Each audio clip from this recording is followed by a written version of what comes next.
कवर्धा जिले के पहाड़ी क्षेत्रों में हुई मूसलाधार बारिश के बाद आगर नदी में बाढ़ जैसे हालात बन गए हैं। पंडरिया ब्लॉक के ढोलढोली क्षेत्र में नदी का पानी रफ्ता के ऊपर से बह रहा है, जिससे आवागमन प्रभावित हो गया है। इसके बावजूद लोग जान जोखिम में डालकर रफ्ता पार करने को मजबूर है। स्थानीय लोगों का कहना है कि मौके पर एहतियात के तौर पर कोई सुरक्षा कर्मी तैनात नहीं है और यहाँ ये रफ्ता सेंदूर खार और हुकदूर को जोड़ने वाला महत्वपूर्ण मार्ग है। लगातार बढ़ते जल स्तर से दुर्घटना की आशंका बनी हुई है।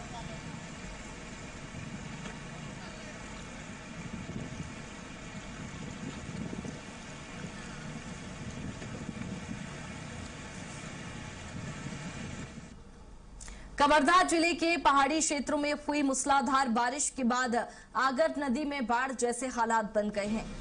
पंडरिया ब्लॉक के ढोलढोली क्षेत्र में नदी का पानी रफ्ता के ऊपर से बह रहा है, जिससे आवागमन प्रभावित हो गया है।